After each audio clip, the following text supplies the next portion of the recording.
사도행전 1장 1절 2절 찾으셨으면 우리 한 목소리로 같이 읽도록 합니다. 데오 빌로여, 내가 먼저 쓴 글에는 무릇 예수께서 행하시며 가르치시기를 시작하신부터 그가 택하신 사도들에게 성령으로 명하시고 승천하신 날까지의 일을 기록하였노라. 아멘.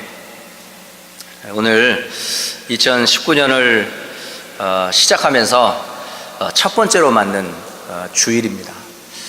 올 한 해 하나님이 여러분에게 최고의 은혜를 베푸시기를 주의 이름으로 축복합니다. 말씀으로 여러분을 인도하실 거고요.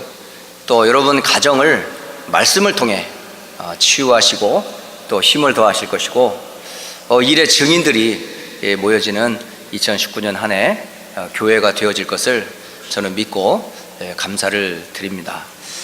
첫 주를 시작하면서 오늘 사도행전 1장 1절과 2절, 이 내용이 성경의 가장 중요한 내용입니다.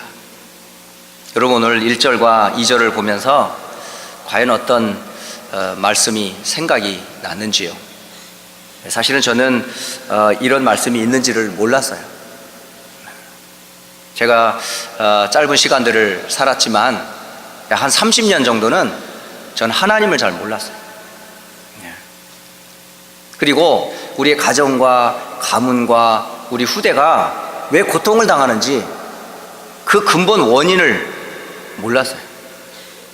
저희 부모님은 아이를 자녀 교육하는 데 관심이 없으세요. 왜냐하면 먹고 살기 힘들었거든요. 그렇기 때문에 가장 기본적인 교육만 시켜주셨어요. 그걸 부모님의 능력으로 교육을 시킨 게 아니고, 국가에서, 초등학교는 국가에서 무상으로 다 교육을 시켜주니까요. 그게 저희 부모님이 자녀들에게 해줄 수 있는 최고의 능력이었어요. 제가 초등학교 때 학교를 입학을 해야 되는데 아버지도 학교를 가기 싫어하세요. 어머니도 부끄러움이 많으신 분이라 누구 앞에 이렇게 드러나는 거를 진짜 싫어하세요. 그런데 8살짜리 아이 여기에다가 코 흘리면 닦아주라고 그거 이제 수건을 핀을 딱 하얀 손수건을 달아줬거든요. 이게 코 흘리면 닦으라고. 이런 애가 그 학교를 가서 어떻게 알아요? 그러니까 어머니가 손을 잡고 이렇게 쭉 몇 명 모인 초등학생들 쭉 줄을 서 있었어요. 그런데 그 학교에서 이름을 부르잖아요. 아무개 이름을 부르는데 보통 아이가 대답을 하는 게 아니라 엄마가 예 여기 와 있어요 뭐 이런 식으로. 그런데 어머니도 깜짝 놀랐대요. 제 이름이 딱 불려지더라는 거야. 이응남. 그랬더니 제가 큰 목소리로 예 하고 대답을 하더라는 거예요. 그게 제가 학교를 부모님과 함께 간 처음이면서 마지막이었어요. 그 이후로 중학교, 고등학교, 대학교, 대학원, 심지어는 신학교 졸업하고 목사 안수가 될 때까지 단 한 번도 부모님은 학교에 온 적이 없으세요. 이렇게 자녀 교육에 대해서 우리 부모님은 관심이 없는 게 아니라 할 능력이 없으셨어요. 왜 이런 일이 생겼을까? 왜 자녀를 부모임에도 불구하고 키울 수 있는 능력조차가 없으셨을까? 그런 그분들에게 온 거는 뭐밖에 없을까요? 평생 고통밖에 없으셨어요. 암으로 고통당하시고 걸어가기도 힘들 정도로 허리병으로 고통을 당하실 정도로 평생을요 고통만 밖에 당한 게 없으셨어요. 왜 이런 일이 생겼을까? 저는 그렇게 30여 년을 그렇게 컸어요. 그런데 누구도 이 근본 원인이 어디서 왔는지, 이 문제에 대한 해결책은 무엇인지 그 누구도 말해주지 않았어요.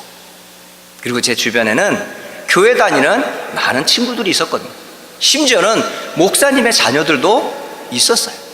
그럼에도 불구하고 저에게 단 한 번도 네가 왜 하나님이 믿어야 하는지, 왜 네가 그리스도가 필요한지, 왜 네가 구원을 받아야 되는지 들어본 적이 없어요.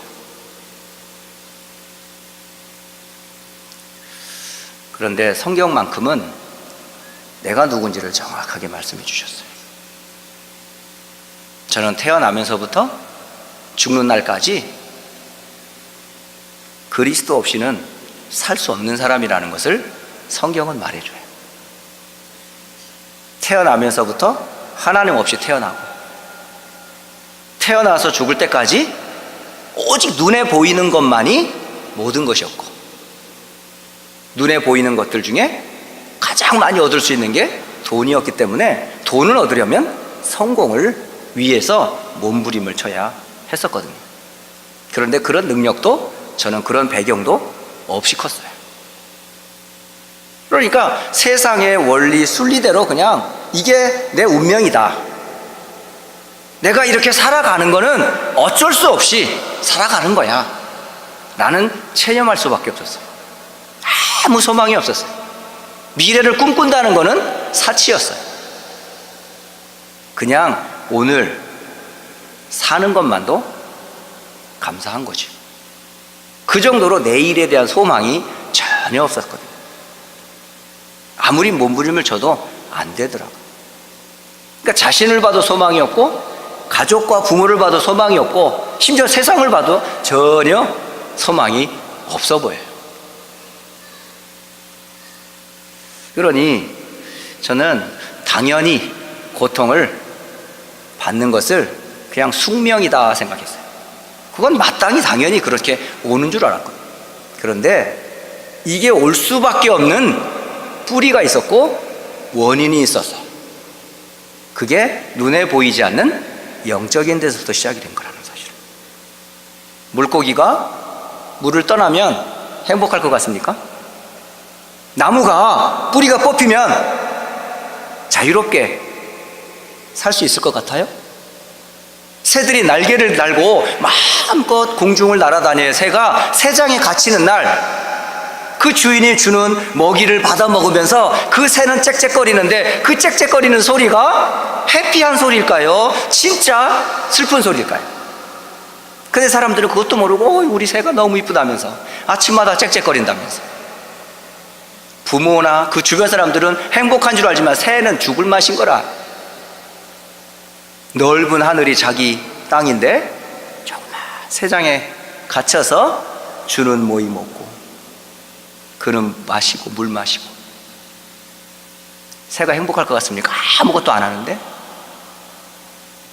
그렇게 생각하잖아요. 인간도 마찬가지예요. 하나님을 떠나서는 인간은 절대 행복할 수 없습니다. 여러분 진짜 행복하세요? 하나님 만약에 없이 행복하다, 거짓말이에요. 돈 많은 사람 행복할 것 같죠? 잠 못 잡니다, 그 사람들. 힘과 권력 가지고 명예 있는 사람들, 겉으로 볼 때 굉장히 화려해 보이지요. 뒤에서요 온갖 몸부림칩니다. 지금. 절대 겉모습 보고 속지 마세요. 인간은 언제 행복한 줄 아세요?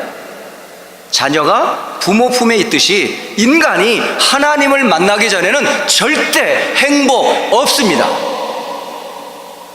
세상에 쾌락은 줄 수 있어요. 술 먹고 담배 피고 마약 먹고 세상의 즐거운 쾌락을 순간적으로는 돈으로, 이례적으로는 해소할 수 있어요. 그런데 행복 없어요. 참 인간은 하나님이 주시는 영혼의 안식은 절대 하나님 만나기 전에는 없습니다. 저는 그게 무엇인지 몰랐어요.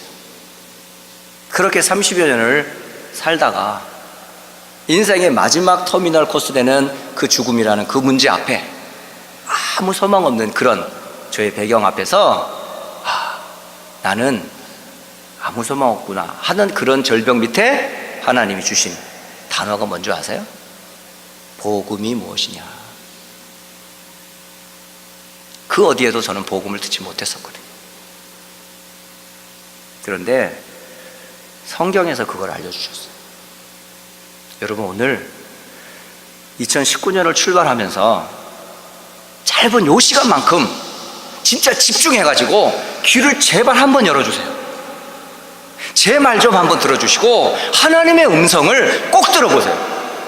여러분, 진짜 조금만 귀를 열고 마음의 문을 열고 하나님이 저 목사의 입을 통해 내게 주시는 주의 음성 한번 들어보세요. 하나님이 직접 여러분에게 말씀 안 하세요. 하나님은 말씀을 통해, 전도자를 통해, 구원받은 성도의 입을 열어 복음을 알려주세요. 저도 이 복음을 하나님한테 직접 받은 게 아니에요. 하나님이 세운 주의 종이 강단에 서서 복음이 뭔지 압니까? 이 질문 딱 받았거든요. 제가 귀를 열고 그 복음이 뭡니까? 하고 질문에 반응을 했어요. 뭐예요? 복음이 뭔데요? 하나님을 만나는 거예요. 어떻게요? 그 길이 그리스도예요. 누군데요? 예수님이에요. 말씀이 한 말씀 제게요.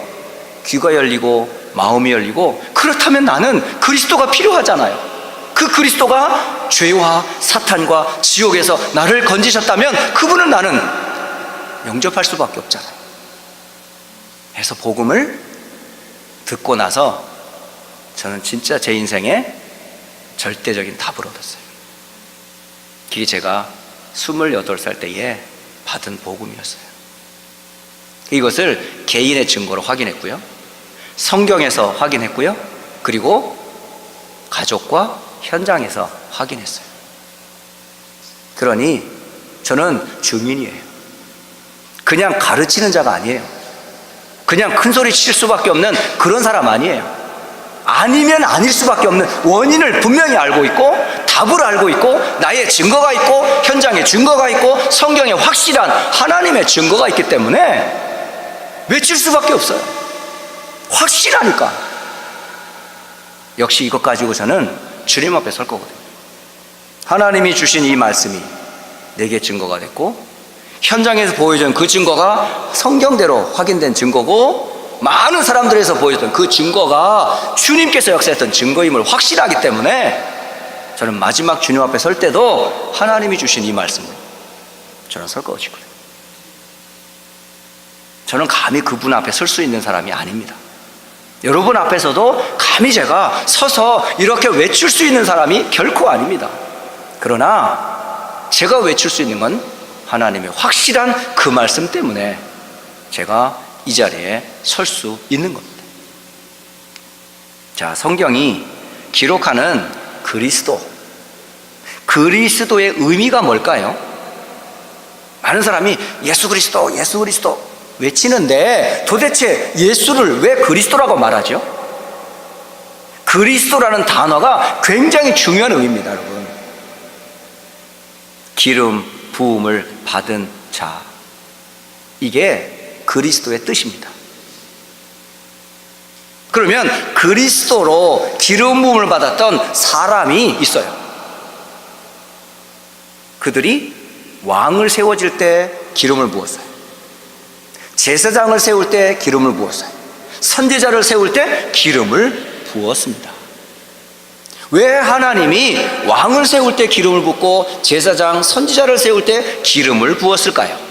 도대체 이 기름 부음을 받은 자의 의미는 뭘까요? 단순히 왕을 세우는 게 아닙니다. 제사장을, 선지자를 그냥 임명할 때 하나의 의식 중에 기름을 쓴 게 아닙니다. 그 의미에는 중요한 영적인 의미를 가지고 있어요. 뭘까요? 보이지 않는 사탄은 세상 임금 노릇을 하고 있어요. 아담으로부터 모든 사람을 속이고 세상 임금 노릇을 하고 있어요. 권세를 주고 부를 주고 세상의 모든 것을 다 주지만 그 영혼을 도적하는 도적놈이 있는데 그게 마귀입니다. 이 마귀는 그 누구도 이겨낼 수가 없어요. 마귀보다 강한 분이 오셔야 되는데 바로 하나님이십니다. 그분만이 마귀를 멸하실 수가 있어요. 그래서 왕이 아니고 참 왕이라고 합니다. 인간은 사탄의 이 속임으로 인해서 모든 걸 다 잃어버렸어요.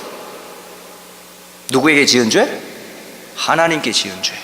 인간에게 지은 죄가 아니에요. 부부 사이에 지은 잘못한 게 아니에요. 하나님이 먹지 말라 하신 선과 악을 알게 하는 나무 열매를 따먹은 범죄가 바로 이걸 보고 원죄라고 합니다. 그러면 아담으로부터 모든 사람은 태어나면서부터 뭘 갖고 태어나요? 원죄를 가지고 태어나요. 부부의 결혼을 통해 원죄를 가지고 있는 자녀를 낳아요. 그 자녀가 또 다른 죄를 낳는 저주의 배경에서 부모가 자녀에게, 자녀가 또 후대에게. 이게 언제부터 시작됐습니까? 아담 때부터. 부모를 원망할 필요가 없어요. 왜 이런 고통을 당했는지 부모에게 탓을 할 필요가 없다고요. 저는 그 원죄를 몰랐을 때는 부모를 원망했어요. 가족을 원망했어요. 세상을 원망했어요. 그런데 알고 보니 아버지도 어머니도 이 악랄한 사탄의 속임에 빠져 원죄의 배경에서 희생자일 뿐이었던 거예요. 이 죄를 누가 해결합니까? 그래서 이 죄를 해결할 자를 보내셨는데 그가 바로 십자가에서 죽으신 그리스도이십니다. 십자가에 그 흘린 피가 아니면 절대 우리는 원죄를 해결할 수 없습니다. 그래서 십자가에서 마지막 다 이루었다 라고 말씀하셨어요. 그는 사망 권세를 깨뜨리시고 무덤에 거하신 지 3일 만에 다시 살아나셨어요. 모든 죄 문제를 해결했음을 우리에게 알려주세요. 그래서 예수님을 참 제사장이다 그러는 거예요. 우리는 어떻게 하나님 만납니까? 많은 분들이 하나님을 만났다라고 막 얘기를 해요. 제가 병원에서 전도할 때 하나님 만났습니까? 그러면 아무도 어떻게 하나님을 만나요? 하나님 눈에 안 보이는데? 근데 제가 전도하던 중에 하나님을 만난 한 여자분이 있는 거야. 제가 물어봤어요. 궁금해가지고.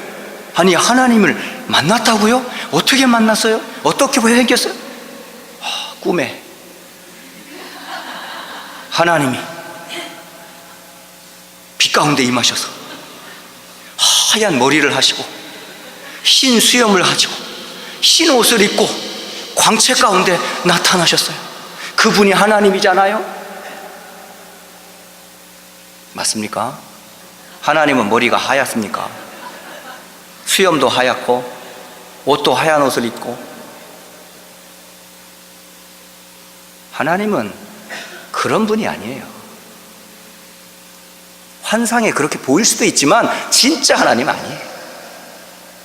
하나님은 영이시기 때문에 보이지 않아요.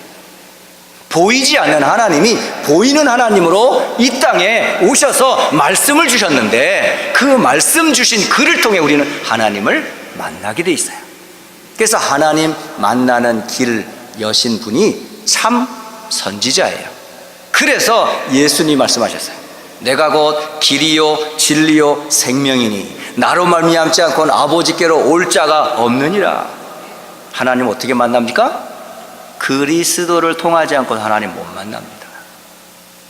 그래서 그리스도는 사탄의 권세를 깨뜨린 참 왕, 인간의 원죄를 해결하신 참 제사장, 하나님 만나는 구원의 길이 되시는 참 선지자. 이 세 가지를 합한 단어가 그리스도입니다. 그러면 도대체 그리스도가 누굴까요? 성경은 그 그리스도를 예언해 주셨어요. 창세기 3장 15절, 아담이 하나님의 언약을 범하고 사탄에게 종되어 영원한 저주받는 그 순간에 왜 따먹었냐라고 타박하기 전에 사탄의 머리를 깨뜨릴 참 왕으로 복음을 먼저 주셨어요. 여자의 후손이 육신을 입고 이 땅에 오실 참 복음을 주셨어요.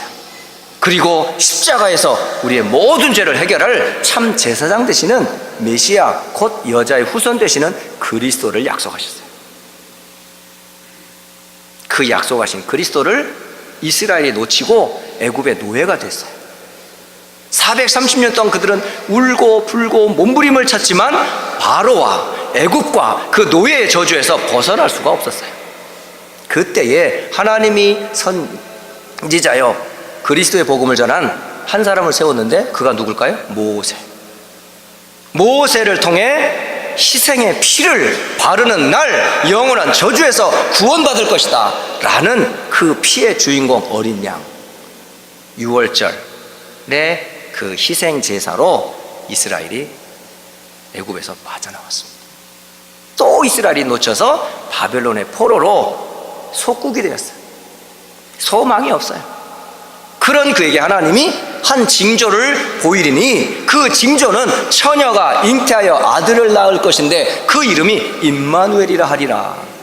하나님이 우리와 함께 하신다 라는 뜻의 약속을 주셨어요. 이게 구약의 가장 중요한 그리스도의 말씀입니다. 근데 하나님은 말씀만 주시고 끝을 내신 분이 아니라 말씀을 뭐 하셨어요? 성취하셨어요. 실현하셨다니까요. 실제로 나타나셨어요. 말씀대로. 그가 누굴까요? 바로 마태복음 16장 13절로 20절. 너희는 나를 누구라 하느냐? 시몬 베드로가 대답하여 이르되 주는 그리스도시요 살아계신 하나님의 아들이십니다. 바로 예수님이 누구라고요? 그리스도라고요. 그를 고백하는 베드로에게 반석 위에 교회를 세우며 음부의 권세를 깨뜨리고 천국 열쇠를 내가 너에게 줄게. 여러분, 그리스도를 고백한 여러분은 교회예요. 주께서 세운 교회. 그리스도를 고백하는 자는 음부의 권세를 깨뜨리는 권세자예요. 그리스도를 고백하는 자는 천국 열쇠를 주어서 땅에서 풀면 하늘에서 풀 거고 땅에서 매면 하늘에서 매일 것이다. 여러분, 천국 열쇠를 가진 자들이에요. 아세요? 누가? 그리스도를 아는 자가. 그 그리스도는 부활하셨어요. 사망 권세를 깨뜨리시고 부활하셨어요. 그리고 제자들에게 나타나셔서 40일간 하나님 나라의 일을 말씀하시면서 그들에게 뭐 했어요? 하늘의 모든 권세, 땅의 모든 권세를 하나님의 것이었는데 이걸 누구에게 맡기셨어요? 예수님께 맡기셨어요.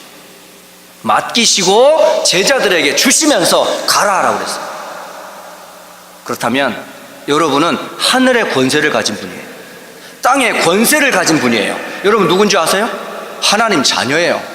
영접하는 자, 곧 그 이름을 믿는 자들에게는 하나님의 자녀가 되는 권세를 주셨으니 이는 혈통으로나 육정으로나 사람의 뜻으로 나지 아니하고 하나님의 뜻으로 난 자느니라. 여러분, 하나님 자녀가 된 게 그냥 된 게 아니라고요. 하나님의 뜻이 없이는 절대 자녀가 될 수 없고 그 신분을 바꿈과 함께 주시는 뭐가 있어요? 하나님의 아들 되는 권세를 여러분 가졌어요. 여러분, 어마어마한 권세를 여러분이 가졌다니까요. 그럼 어떤 권세인지 알아야 될 거 아니에요. 마귀의 일을 멸하시는 권세, 죄 문제를 해결하는 권세, 모든 지옥에서 해방되는 권세, 그게 바로 뭐죠? 여러분이에요. 이게 하나님 자녀의 권세가 있다는 거예요. 이 권세의 비밀을 가진 자들이 모였어요. 이들은 뭐만 붙잡았을까요? 다른 거 안 잡았어요. 오직 그리스도, 오직 하나님의 나라, 오직 성령, 이 약속 잡고 뭐 했을까요? 기도했어요. 기도할 때 임하는 성령의 역사, 기도할 때 임하는 삼저주가 무너지고 기도할 때에 하나님의 말씀이 그대로 내게 성취되는 역사로 전도와 선교의 문이 열려 초대교회가 세워졌어요. 그 세워진 교회가 마가 다락방의 집에서 시작됐어요. 그 운동이 전 세계로 확산이 됐습니다. 지금도 하나님은 그 일을 하고 계세요. 누구와 함께? 그리스도를 아는 자들과 함께. 그렇다면 여러분은 그리스도가 모자랍니까? 충분합니다. 모자라지 않습니다. 완전합니다. 그 축복은 믿는 자에게 영원합니다. 저는 2019년 한 해를 시작하면서 하나님이 첫째 주에 다른 말씀으로 시작하지 아니하시고 그리스도로 시작하도록 말씀을 주셨다고 확신합니다. 지나간 2018년 한 해를 회고하고 이제 2019년을 시작하는 첫 주일에 하나님이 주신 말씀, 사도행전 1장 1절과 2절. 데오빌로요, 내가 먼저 쓴 글에는. 지금 의사로 많은 사람을 고치던 의사가 인생의 답이 없었어요. 그러다가 그리스도 대신 예수님을 만나 인생의 답을 얻었어요. 그리고 그 업을 탈란트 삼아 많은 사람들을 진짜 살리는 게 뭐다? 복음이라는 걸 알게 된 거예요. 그리고 기록했어요. 성경을 통해 예언되었던 그 그리스도의 비밀을 공생애로부터 그 예수님께서 어떻게 사역했고 어떤 증거를 현장에 남겼으며 이것을 누구에게 알려줘야 되겠다라고 해서 간절한 마음에 글을 쓰기 시작했는데 그 편지가 누가복음이에요. 누가가 쓴 복음서. 그걸 누가 받았을까요? 데오빌로라고 하는 정치가가 받은 거예요. 정치인이 받은 겁니다.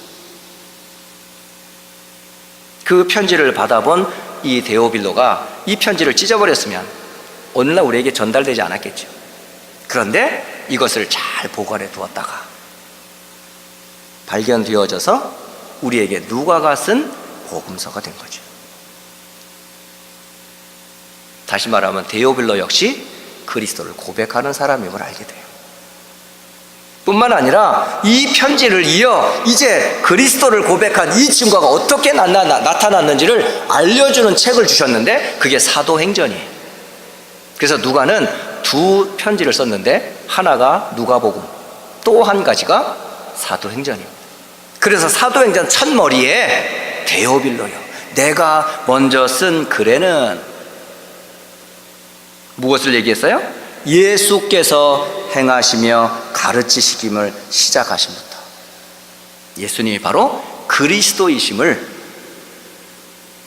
알려주었고 그가 택하신 사도들에게 성령으로 명하시고 승천하신 날까지 이를 기록하게 하셨다.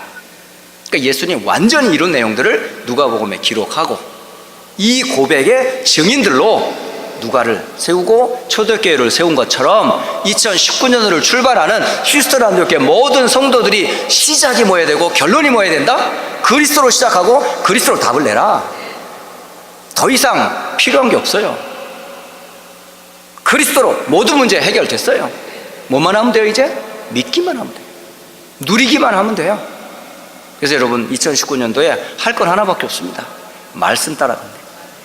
말씀을 따라 여러분 기도하고 말씀이 성취되는 곳에 머물면 되고 그 영광을 통해 하나님께 영광 돌리는 증인 되시면 돼요. 2019년도에 저는 온 교회 성도들이 함께 기도할 기도 제목으로 5가지를 기도 제목으로 정리를 했습니다. 이 제목 붙잡고 온 성도들이 함께 기도하시기 바랍니다. 첫째는 제1, 제2, 제3의 RUTC 실현을 위해서 여러분 가지고 있는 옛 틀 있지요? 그거 깨셔야 됩니다. 그 틀이 어디서 시작됐는지 아세요? 끔찍하지만 마귀에서 시작됐어요. 창세기 3장 사탄의 꼬임에 빠진 아담 이래로 모든 사람은 12가지 시스템 속에 살아가요. 그걸 보고 함정이라고 그러고 틀이라고 그러고 올무라고 그래요. 이 틀을 깨는 길은 하나밖에 없습니다. 누구든지 그리스도 안에 있으면 새로운 피조물이라 이전 것은 지나갔으니 보라 새 것이 되었도다. 그리스도가 아니면 이 틀은 안 깨집니다. 그래서 그리스도로 여러분 새 틀을 갖추어야 돼요. 그러면 이 복음을 위하여 이방인과 임금들과 이스라엘 사람들을 위하여 택한 나의 그릇이라 전도자로 하나님 쓰신다니까요. 여러분 2019년도에 새 틀 현장에서 확인하게 될 겁니다. 하나님의 일하시는 응답들을 여러분 현장에서 확인하게 될 거예요. 그래서 제1, 2, 3 RUTC의 실현에 주역으로 여러분 쓰시길 원하신단 말이에요. 그럼 어떻게 하면 돼요? 너희가 말씀으로 살아나리라. 말씀이 우리를 살려요. 그래서 귀를 열라는 거예요. 그래서 마음을 열고 예배 때마다 여러분요, 이영남 목사의 메시지로 듣지 말고 하나님이 저 입을 통해 내게 주시는 하나님의 음성으로 받으세요. 여러분, 마태복음 13장 1절로 9절에 예수님이 씨 뿌리는 자의 비유를 말씀하셔요. 길가밭에 말씀이 떨어졌어요. 그리고 돌밭에 가시떨기, 그리고 옥토에 씨앗이 떨어졌어요. 그런데 씨앗이 어디에서 열매를 맺었죠? 길가에서, 돌밭에서, 가시떨기에서 떨어진 씨앗은요, 열매를 맺지도 못하고 중간에 다 죽어버렸어요. 그러면 어떤 자가 열매를 맺었을까요? 마태복음 13장 18절로 23절에 보니까 길가밭은 말씀을 들을 때에 그 떨어진 말씀을 사탄이 빼앗아간다 이 들었어요. 악한 자가 와서 씨앗을 빼앗아간다 그래요. 여러분, 말씀을 누가 뺏어갈까요? 마귀가 뺏어가요. 그리고 돌밭에 떨어진 이 씨앗을 또 다 잃어버렸어요. 환난과 박해를 받을 때에 뿌리가 내리지 못하고 다 사라져 버리는 거예요. 그러니까 열매를 맺을 시간이 없는 거 있죠. 그리고 가시떨기라고 하는 곳에서 세상의 염려나 어떤 재물, 경제의 유혹 때문에 중요한 본론을 놓쳐버리는 거예요. 그런데 너무도 쉽게 옥토에 떨어진 씨앗은 100배, 60배, 30배로 결실을 거두었다라고 되어 있어요. 어떤 사람이 이렇게 거둘까요? 딱 하나 써 있습니다. 말씀을 듣고 깨닫는 자는 이라고 되어 있어요. 여러분, 말씀을요, 깨달을 때 그 깨달음을 누가 주세요? 성령께서. 깨닫는 은혜를 받는 자에게 100배로, 60배로, 30배로 결실을 얻게 되느니라 라고 되어 있어요. 그래서 말씀으로 살아나게 되어 있습니다. 마른 뼈조차도 말씀이 들어가면 살아나요. 생기를 불어넣으라 하면 불어넣는 순간 군대가 되어요. 이 말씀이 흐르는 곳마다 다 소성하고 번성하리라 말씀하여 주셨어요. 여러분, 성도의 힘이 뭔지 아세요? 말씀입니다. 증거 중에 증거가 메시지입니다. 여러분에게 이런 메시지가 있어야 되고 나의 고백이 있어야 돼요. 누구에게도 간증할 수 있는 나의 말씀이 있으셔야 돼요. 그게 나의 기도가 되고 그게 나의 증거가 되는 거죠. 다 살아나게 돼 있습니다. 말씀 제대로 들으면. 이 일을 위해 성전 건축가 알류티시를 기도 제목으로 올렸어요. 단순히 빌딩 짓자는 얘기 아닙니다. 집 많습니다. 빌딩 많습니다. 그러나 오직 그리스도만 말하는 빌딩 없어요. 성전 없어요. 성도 없어요. 그래서 오직 그리스도, 오직 하나님 나라, 오직 성령을 외치는 그런 성전이 있어야 되지 않겠냐. 이걸 후대에게 알려야 되잖아요. 우리 후대에 남겨주고 우리가 가야 되지 않아요? 우리의 마지막 작품이 뭘까요? 미래입니다. 우리 후대들입니다. 후대들에게 마지막 남겨져야 할 게 돈이 아니고요, 집이 아니고요, 재산이 아닙니다. 그리스도의 복음입니다. 우리 아이들에게 남겨줘야 될 것은 그리스도와 전도와 선교입니다. 그 일을 위해 하나님 너를 렘넌트로 불렀다. 이게 우리 아이들에게 남겨줘야 될 알뜻입니다. 그리고 네 번째로 미주의 대학 5,000개 대학이 있어요. 그리고 전 세계 2만 개 대학이 있어요. 최고 엘리트들이 모인다는 그 대학에 다 있는 것 같은데 하나가 없잖아요. 뭐가 없어요, 여러분? 복음 전하는 사람 없어요. 그래서 쓰는 단어 nobody, 아무도 없습니다. no way, 아무도 길을 가르쳐 주지 않습니다. no where, 아무도 그곳에 가지 않습니다. 그래서 우리 교회라는 틀을 깨고 현장 교회를 살리자. 대학을 살리자. 여러분, 현장을 살리자. 거기 동기 갖지 말고 오직 그리스도만 전하는 일에 여러분요 가셔야 돼요. 이 성도, 이 렘넌트, 이 학생 불러가다가 복음 듣게 하고 우리 교회 교인 삼자고요. 저는 그렇게 얄팍한 사람 아닙니다. 우리 교회가 그런 성도들로 모였다면요, 여러분 굉장히 이기적인 사람들이에요. 99% 현장은 다 죽어가는데 우리만 답과 결론을 갖고 있으면서 이 복음 나눠주지 않는다? 그런 악한 사람이 어디 있습니까? 분명히 이 복음 주면 사는데 죽어가는 사람이 널브러져 있는데도 예수가 그리스도라 말하지 못한다면 그것만큼 악하고 그것만큼 못된 사람이 어디 있어요? 그래서 미주 5,000개 대학 살려야 된다. 2만 개 세계대학 살려야 된다. 그게 세계복음화다. 그래서 생명운동이 일어나고 지속적인 전도학교 시스템을 세우자. 이 일을 위하여 하나님이 5번째 목회자를 세웠다. 교역자들을 세웠다. 중직자를 세웠다. 집사와 재직을 세웠다. 성도와 교사를 세웠다. 렘넌트를 세웠다. 이 성도들에게 고백할 건 하나밖에 없어요. 오직 그리스도, 하나님의 나라, 약속의 성령. 이게 신앙 고백입니다. 이 고백하는 자에게 주께서 뭘 주실까요? 힘 주십니다. 영력, 지력, 체력, 경제력, 인력을 주십니다. 무능한 자에게 갑절의 영감을 더 주실 거고요. 무능한 자에게 하나님의 전능하심을 보여줄 거고요. 여러분, 질병든 자는 그게 더 오히려 증거가 돼서 더 많은 사람 치유하는 증거가 될 겁니다. 여러분, 아픈 부분이 있으세요? 고질적인 해결되지 않는 문제 있으세요? 여러분은 큰 그릇이고요, 하나님 쓰실 수밖에 없도록 단단하게 준비시켰어요. 아세요? 여러분, 대기만성 압니까? 큰 그릇은 시간이 오래 걸려요. 아직 안 됐다, 큰 그릇입니다. 문제 크다, 큰 그릇입니다. 여러분, 언제 응답 옵니까? 큰 그릇입니다. 왜 안 고쳐져요? 큰 그릇입니다. 기억하세요.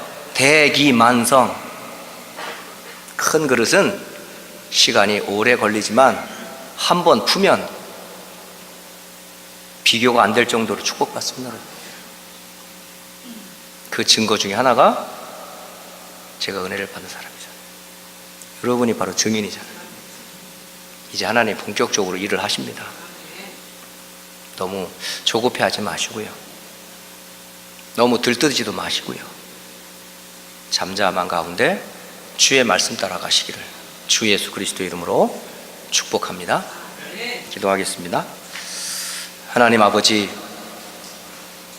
말씀을 주시고 말씀을 실현하시며 영광을 받으시는 주님께 모든 영광을 돌립니다. 2019년 한 해를 시작하며 주신 말씀, 또 그리고 우리 교회에 주신 말씀, 우리 개인이 붙잡아야 될 오늘 주의 날의 말씀 주시니 참 감사합니다. 이 언약 굳게 붙잡고 나를 살리고 가정과 교회를 살리며 현장과 후대를 살리며 세계 237개 나라를 살리게 하옵소서. 주 예수 그리스도의 이름으로 기도드립니다. 아멘.